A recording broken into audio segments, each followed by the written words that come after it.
नमस्ते बच्चों, आप लोग कैसे हैं? आज हम पढ़ने जा रहे हैं हमारी इकाई 2 अनमोल खजाना।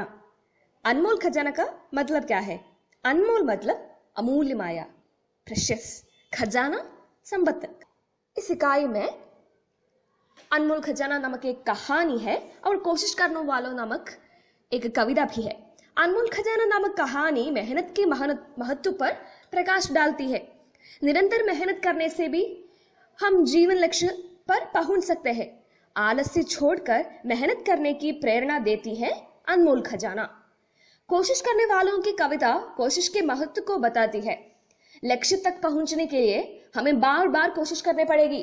कोशिश करने के बावजूद हार होती तो वह हार भी एक जीत है। देखा चित्र में क्या क्या दिखाई दे रहे हैं? हाँ, एक पेड़ है। पेड़ में क्या है? फल के स्थान पर कुछ कुछ अलग। हाँ, देख रहे हैं ना? क्या है? करेंसी नोट्स है। ये लोग नीचे रहे, वो क्या कर रहे हैं? कुछ लोग इनको तोड़ने का कोशिश कर रहे हैं, कुछ लोग इनको देखकर बहुत खुशी से ऐसे बैठे हैं, है ना? तो ये पेड़ को एक नाम दे, ठीक है? पैसे का पेड़। चलो पढ़ते हैं हमारा कहानी। किसी गांव में विक्रम नामक एक युवक रहता था। एक दिन बैठे बैठे वह सोचने लगा, मैं कैसे ढेर सारा धन कमाऊं और आराम से रहूं। इनका सोच क्या था? मैं कैसे ढेर सारा धन कमाऊं, ഒരുപാട് പൈസ ഉണ്ടാക്കണം, പക്ഷേ വിശ്രമിച്ചിരിക്കുകയാണ്। उसने इधर उधर जाकर अपने कई मित्रों से जल्दी धन कमाने का उपाय पूछा, लेकिन कोई ठोस उपाय नहीं मिला। सुबह का समय था। विक्रम खेतों से होकर जा रहा था। रास्ते में एक किसान से उसने जल्दी धन कमाने का उपाय पूछा। किसान ने विक्रम को बताया, गांव के उस पार एक सज्जन रहते हैं, उनका नाम है विश्वनाथ। शायद वे कोई आसान तरीका बता सकते हैं। विक्रम जल्दी जल्दी विश्वनाथ के घर की ओर चल पड़ा। उसके द्वार पर पहुंचकर विक्रम ने देखा कि द्वार खुला हुआ था और विश्वनाथ कमरे में बैठे थे। विक्रम ने उन्हें प्रणाम किया और उनके सामने बैठ गया। देखिए चित्र में क्या क्या दिखाई दे रहा है। ये कौन होगा? हाँ, वो किसान होगा। और ये विक्रम। विक्रम का सोच क्या था? बोलिए। हाँ, विक्रम का सोच था आसान से धन कमाना, ढेर सारा धन कमाना था और आराम से रहना था उन्हें। रास्ते में वह किससे मिला? एक किसान से मिला। ठीक है, विक्रम ने किसान से क्या उपाय पूछा? हाँ, जल्दी धन कमाने का उपाय पूछा। विक्रम के बारे में किसान ने क्या सोचा होगा? हाँ जरूर, किसान इतनी मेहनत कर रहे हैं इनकी खेत में, अब एक आदमी ऐसे पूछ रहे हैं कि कैसे ढेर सारा धन कमाऊं आराम करके बैठ के, ऐसे पूछ रहे हैं। ये क्या लोग है, ये क्या आदमी है, ये कितना आलसी है, ऐसे सोच रहे होंगे ना किसान। ठीक है, विक्रम विश्वनाथ के पास क्यों गया? हाँ, इनको कुछ उपाय पूछने के लिए गया। क्यों? इनको जल्दी धन कमाने की कुछ ठोस उपाय मिलना था। ठीक है, आगे चलते हैं। जैसे ही विश्वनाथ ने आंखें खोली, विक्रम ने अपने मन की बात कही। मैं बहुत गरीब हूं। क्या बोला विक्रम ने? मैं बहुत गरीब हूं, अब मुझे जल्दी धन कमाने का कोई उपाय बताइए। तुम वसंत नगर जाओ। एक और बोल रहे हैं, विश्वनाथ बोला, तुम वसंत नगर जाओ, वहां एक आदमी 20,000 रुपये में मनुष्य की आंखें खरीदता है। हाँ, 20,000 रुपये में मनुष्य की आंखें खरीदता है, तुम अपनी आंखें बेच दो। विक्रम को आश्चर्य हुआ, अपनी आंखें बेच दूं, फिर मैं देखूंगा कैसे? ठीक है, तो 15,000 में अपने दोनों पैर बेच दो। വിക്രം എന്താ പറയണേ? अपनी आंखें बेच दूं, കണ്ണുകൾ വിൽക്കാനോ? അപ്പൊ फिर मैं देखूंगा कैसे? ഞാനപ്പോ ഇങ്ങനെ കാണും. അപ്പം പറയാണ്, ठीक है, അങ്ങനെയാണെങ്കിൽ तो 15,000 में अपने दोनों पैर बेच दो। क्या? पैर बेच दूं तो चलूंगा कैसे? विक्रम हैरान हुआ. വിക്രമിന് ഒരു അങ്കലാപ്പൊക്കെ, എനിക്ക് അങ്ങനെ പറയണേ. अब പറയാണ്, तो 25,000 में अपने दोनों हाथ बेच दो। दोनों हाथ बेच दो। हाथ आपको पता है ना? अपने हाथों के बिना मैं काम कैसे करूंगा? अभी विक्रम पूछ रहे हैं कि अपने हाथों के बिना मैं काम कैसे करूंगा? तो तुम अपना पूरा शरीर ही बेच दो। तुम्हें 1,00,000 रुपया मिलेगा। समझ गए ना? विश्वनाथ की बातें सुनकर विक्रम ने क्रोध और दुख के साथ कहा, नहीं नहीं, 1 करोड़ रुपये मिलने पर भी मैं ऐसा नहीं करूंगा। ഒരു കോടി രൂപ കിട്ടിയാന്ന് പറഞ്ഞാലും ഞാൻ അങ്ങനെ ചെയ്യില്ല എന്ന് പറഞ്ഞു വിക്രം ദേഷ്യം വന്നു। विश्वनाथ ने मुस्कुराकर समझाया, अरे भाई, अपने शरीर को इतना मूल्यवान समझते तो तुम गरीब कैसे हो? അപ്പൊ നിന്റെ ശരീരത്തെ നീ ഇത്ര മൂല്യവത്തായിട്ട് നീ മനസ്സിലാക്കുന്നുണ്ടെങ്കിൽ നീ എങ്ങനെയാണ് ദരിദ്രനാവുന്നത്? ജാവോ, തുമാരാ ശരീർ ഹി ഏക് അൻമോൽ ഖജാന ഹേ. നമ്മുടെ അൻമോൽ ഖജാന എന്താണ്? ഏറ്റവും വലിയ അമൂല്യമായ സംഭവം നമുക്ക് കിട്ടിയിരിക്കുന്നത് നമ്മുടെ ഈ ശരീരം തന്നെയാണ്. ഇസ്കാ ഉപयोग करो. विक्रम की आंखें खुल गई. विक्रम के കണ്ണുകൾ തുറന്നു.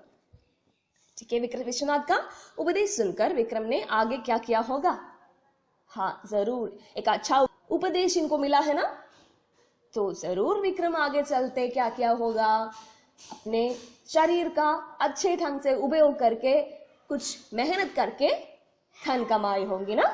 ठीक है, विश्वनाथ ने कई उपाय बताए लेकिन विक्रम ने नहीं माना। क्यों? हाँ क्यों? विश्वनाथ ने जो जो उपाय बताया था वो सब शरीर बेचने के लिए थी। आंखें बेच दो, पैर बेच दो, हाथ बेच दो, पूरा शरीर बेच दो, ये सब विक्रम मानेगी क्या? नहीं ना। ठीक है, खड़नाएं लिखे। मित्रों से जल्दी धन कमाने का उपाय पूछा। ये कुछ खड़नाएं हैं हमारे कहानी से। खड़ना रूप में इस कहानी को लिखना है। जैसे पहला खड़ना, मित्रों से जल्दी धन कमाने का उपाय पूछा। दूसरा, रास्ते में एक किसान से ही प्रश्न पूछा। किसान ने विश्वनाथ से मिलने को कहा। विश्वनाथ ने शरीर के अंग बेचने को कहा। और आखिरी, विश्वनाथ की उपदेश सुनकर विक्रम की आंखें खुल गई। अब ये देखो किसने कहा? किसान, विक्रम, विश्वनाथ, 3 आदमी है हमारे कहानी में। विक्रम ने कहा कि मैं बहुत गरीब हूं। देखा, जैसे गांव के उस पार एक सज्जन रहते हैं, एक कौन कहा? तुम वसंत नगर जाओ, एक कौन कहा? 1 करोड़ रुपए मिलने पर भी मैं ऐसा नहीं करूंगा, एक कौन कहा? हाँ देखिए, विक्रम ने कहा कि विक्रम പറഞ്ഞു എന്തെന്നാൽ അങ്ങനെ പറയില്ലേ മലയാളത്തിൽ? ഇതാണ് विक्रम ने कहा कि मैं बहुत गरीब हूं। किसान ने कहा कि गांव के उस पार एक सज्जन रहते हैं। विश्वनाथ ने कहा कि तुम वसंत नगर जाओ। जैसे अध्यापक ने कहा कि कल छुट्टी है। ठीक है, विश्वनाथ का उपदेश सुनकर विक्रम की आंखें खुल गई। विक्रम की उस दिन की डायरी तैयार करें। डायरी कैसा होना चाहिए? देखिए, तारीख लिखना है, उपदेश का असर होना है, विचार और मनोभाव प्रकट करना है, आत्मनिष्ठ भाषा होना है। आत्मनिष्ठ भाषा क्यों? क्यों किसके लिए? क्योंकि हमारा डायरी है ना, तो हम लिख रहे हैं, ऐसे ही लिखना होगी। तो जरूर एक तारीख लिखना, और उसके बाद क्या लिखना है आप? हाँ, आज एक अविस्मरणीय दिन था। मैं आसानी से धन कमाने की उपाय पूछकर एक किसान से मिला।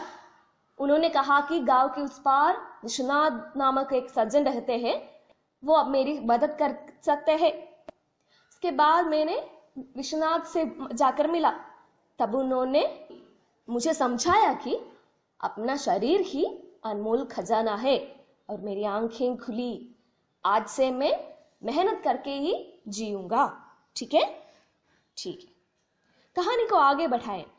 हाँ, आगे मैं क्या होंगी विक्रम, और इन कहानी का अंत क्या होगी आप ही सोचकर लिखना होगा। ठीक है, अब ये देखिए, हमारा अगला कविता है कोशिश करने वालों की। कोशिश मतलब क्या है? परिश्रम। परिश्रम, कोशिश, मेहनत सभी एक है। कोशिश करने वालों की, इसका कवि है हरिवंश राय बच्चन। आप जरूर सुना होगा, ठीक है ना? हरिवंश राय बच्चन हिंदी कविता क्षेत्र में छायावादी कवि तथा हालावाद के प्रवर्तक है। पूरा नाम हरिवंश राय श्रीवास्तव बच्चन है। 1976 में पद्म भूषण से सम्मानित है। मधुशाला, मधुबाला, मधुकलश, निशा, निमंत्रण आदि प्रमुख रचनाएं हैं इनकी। आत्मकथा 4 भागों में प्रकाशित। क्या भूलूं, क्या याद करूं, नीड का निर्माण, फिर बसेरे से दूर, दशद्वार से सोपान तक। ये देखो, ये कौन कौन है? ये पहले वाला आपको जरूर पता होंगी, स्टीफन हॉकिंस, है ना? ठीक है, यहां मैंने दिया है कौन कौन है, देखो ना। इला सचानी। गुजरात के सूरत जिले में रहने वाली इला सचानी बचपन से ही कमजोर थी। वे अपने हाथ उठाकर कुछ भी नहीं कर पाती थी। इला ने अपने हाथों की इस जिद को एक चुनौती मानी। उसने अपने पैरों से सब काम करना सीखा जो हम हाथों से करते हैं। उनकी माँ और दादी कशीदाकारी करती थी। इला ने अपने पैरों के अंगूठों का सहारा लेकर कच्चा रेशम पिरोना सीखा। 15-16 साल की उम्र में वह कशीदाकारी में निपुण हो चुकी थी। इला के पांव अब रुकते नहीं है। होठों पर मुस्कान और विश्वास लिए नई नई डिजाइनों से कशीदाकारी में अपना नाम जमाया है। ये कशीदाकारी मतलब क्या है? एम्ब्रॉयडरी। हाँ, अब मालूम है ना कौन है इला सचानी, क्यों वो प्रसिद्ध है। और ये दूसरा देखिए, रिचर्ड व्हाइटहेड। वे कृत्रिम पैरों पर दौड़ लगाने वाले ब्रिटिश एथलीट है। 2010 के चिकागो मैराथन में उन्होंने नया विश्व रिकॉर्ड स्थापित कर दिया। 2012 के पैरालंपिक्स में उन्होंने स्वर्ण पदक जीत लिया। वे तैराकी के प्रशिक्षक थी। तैराकी मतलब क्या है? स्विमिंग। ठीक है, ये आपको पता है Stephen William Hawking. Stephen William Hawking का जन्म ब्रिटेन में हुआ। वे विश्व प्रसिद्ध अंग्रेजी भौतिक एवं ब्रह्मांड वैज्ञानिक कॉस्मोलॉजिस्ट है। वे अपने हाथ पैरों से कुछ भी नहीं कर सकते हैं, फिर भी उन्होंने क्या क्या किया आपको पता है। निकोलस जेम्स निक वुजिसिक, वे ऑस्ट्रेलियाई है। वे अपंग थे और उनके पूरे शरीर पर इसका प्रभाव भी था, लेकिन वे विश्व भर यात्रा करके भाषण देने वाले प्रेरक वक्ता के रूप में प्रसिद्ध है। Motivational speaker. ठीक है, अब ये पूरा करो। क्षेत्र के व्यक्तियों को पहचाने किन किन क्षेत्रों में मशहूर है, आपको लिख सकते हैं ना। ठीक है, अब हमारा कविता में चलते हैं। लहरों से डरकर नौका पार नहीं होती, कोशिश करने वालों की कभी हार नहीं होती। लहर मतलब തിരകൾ। लहरों से डरकर, തിരകളെ പേടിച്ച് തോണിക്ക് മുമ്പോട്ട് പോകാൻ പറ്റുമോ? लहरों से डरकर नौका पार नहीं होती, ऐसे ही कोशिश करने वालों की कभी हार नहीं होती। പരിശ്രമിക്കുന്നവർക്ക് ഒരിക്കലും പരാജയം ഉണ്ടാവില്ല। लहर और नौका किन किन के प्रतीक है हम बताती हूं आगे। नन्ही चींटी जब दाना लेकर चलती है, चढ़ती दीवारों पर 100 बार फिसलती है। कुഞ്ഞുറുമ്പ്, नन्ही चींटी जब दाना लेकर चलती है, जब वो दाना लेकर चलती है, ധാന്യം എടുത്ത് പോകുമ്പോൾ ചടുത്തി ദീവാरों पर കയറുന്ന മതിലിൽ 100 बार फिसलती है, 100 തവണ വീഴും, തെന്നി വീഴും താഴോട്ട്। मन का विश्वास रगों में साहस भरता है। മനസ്സിലെ വിശ്വാസം, രഗ് मतलब ഞരമ്പ്, वेन, रगों में साहस भरता है। चढ़कर गिरना, गिरकर चढ़ना न अखरता है। കേറി വീഴാനും വീണ്ടും പിന്നെയും കയറാനും മടിക്കുന്നില്ല, न अखरता है। आखिर उसकी मेहनत बेकार नहीं होती, അവസാനം അവരുടെ പരിശ്രമം വെറുതെ ആവുന്നുണ്ടോ? ഇല്ല। കോശിഷ് करने वालों की कभी हार नहीं होती, ഉറുമ്പുകൾ മുമ്പോട്ട് പോകാണ്ടിരുന്നിട്ടുണ്ടോ? ഇല്ല। അതുകൊണ്ട് പറയുന്നു कोशिश करने वालों की कभी हार नहीं होती। असफलता एक चुनौती है, इसे स्वीकार करो। क्या कमी रह गई देखो और सुधार करो। असफलता, पराजय ഒരു चुनौतिയാണ്। कभी हम कुछ काम कर रहे हैं, सफलता और असफलता हमारे सामने है। जो चुनना है वो हम चुन रहे हैं, है ना। तो असफलता भी एक चुनौती है, हम असफलता को चुन लिया है इसमें। ऐसे इसे स्वीकार करो, मत डरना मत। क्या कमी रह गई, എന്താണ് കുറവ് പറ്റിയത്, देखो और सुधार करो, നോക്ക എന്നിട്ട് സോൾവ് ചെയ്യുക, सुधार करो। जब तक ना सफल हो नींद चैन को त्यागो तुम। എപ്പോ വരെ ജയിച്ചില്ലയോ അപ്പോ വരെ नींद, ഉറക്കം, चैन, വിശപ്പ് ഒക്കെ ത്യജിക്കണം। संघर्ष का मैदान छोड़कर मत भागो तुम। സംഘർഷങ്ങളുടെ മൈതാനം വിട്ട് ഓടിപ്പോകരുത്। कुछ किए बिना ही जय जयकार नहीं होती, ഒന്നും ചെയ്യാതെ जय जयकार मिले विजय ഉണ്ടാവില്ല। कोशिश करने वालों की कभी हार नहीं होती। ठीक है, अब उत्तर बताइए। कभी हार नहीं होती किसकी? कोशिश करने वालों की। रगों में साहस भरता है, क्या? मन का विश्वास, ठीक है ना। आप एक और बार कविता पढ़ लीजिए अच्छी ढंग से, तो आपको जरूर मिलेगी इनका आंसर। असफलता क्या है? असफलता एक चुनौती है, ठीक है। नींद चैन को त्यागो तुम, कब? जब तक न सफल हो तब तक नींद चैन को त्यागो तुम। चींटियों से हमें कौन सी प्रेरणा मिलती है? चींटियों से हमें कौन सी प्रेरणा मिलती है?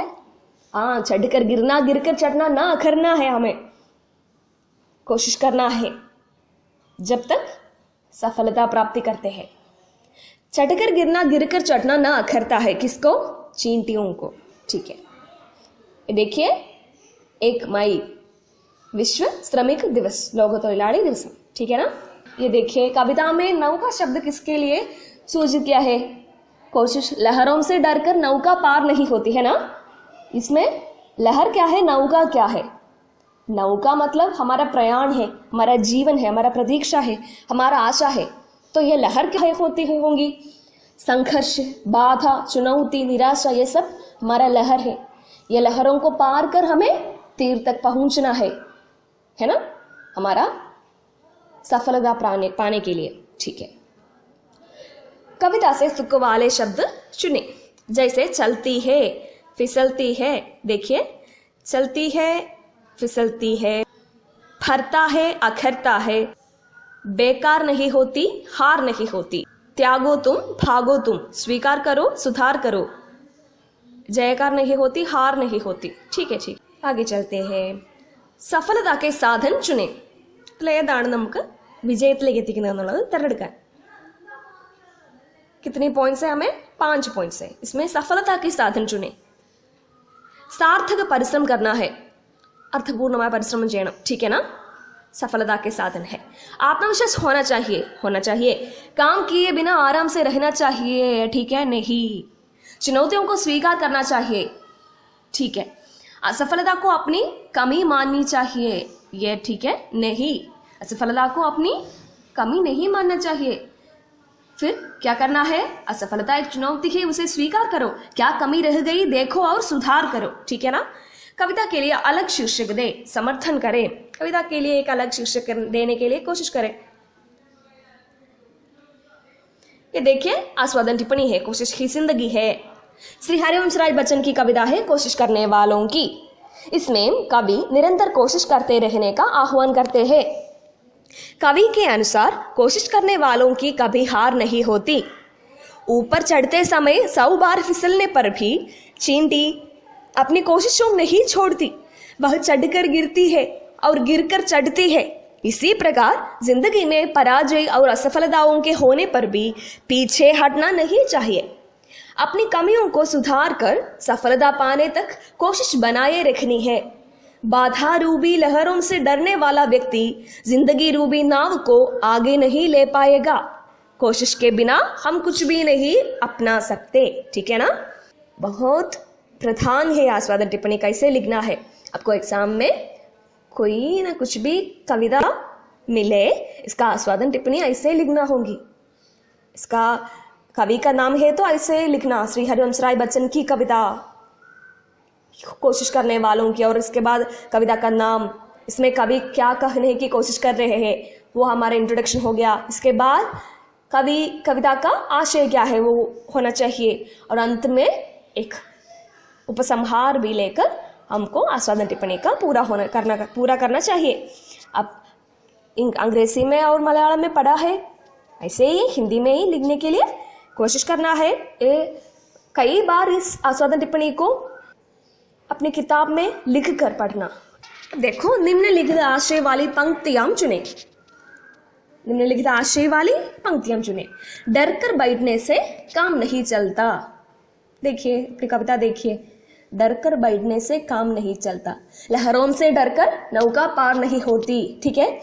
अपनी कमियों को पहचान कर सुधार करें, ये कहा है। करो, क्या कमी रह गई देखो और सुधार करो, ठीक है। चुनौतियों का सामना करके जीवन में सफलता पाए व्यक्तियों की सूची बनाइए। ये देखिए, एपीजे अब्दुल कलाम किस क्षेत्र में? विज्ञान मतलब साइंस। अंबेडकर राजनीति के क्षेत्र में, पॉलिटिक्स। चार्ली चैपलिन सिनेमा आपको पता है। यशोदास संगीत। सूर्यकांत त्रिपाठी निराला हिंदी साहित्य में।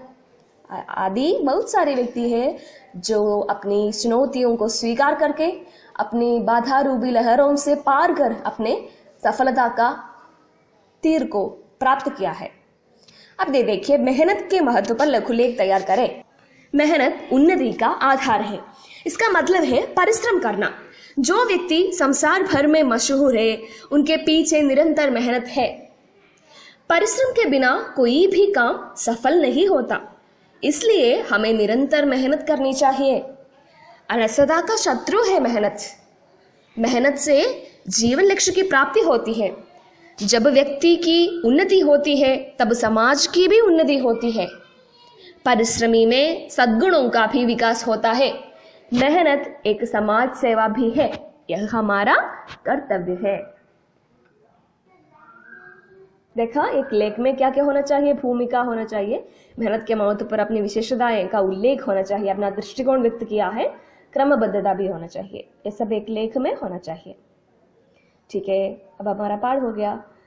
देखिए, शब्दार्थ: अखरना, अनमोल, आंखें खुलना, आखिर, आराम से रहना, आसान, कमाना, कमी, कोशिश, खजाना, खरीदना, गरीब, चुनौती, चैन, ठोस, डर, ढेर सारा, तरीका, त्यागना, दाना, दीवार, द्वार, नींद, नौका, पार, फिसलना, बेकार, बेचना, भागना, मूल्यवान, मेहनत, रग, लहर, संघर्ष, सज्जन, हार, हैरान होना आदि है।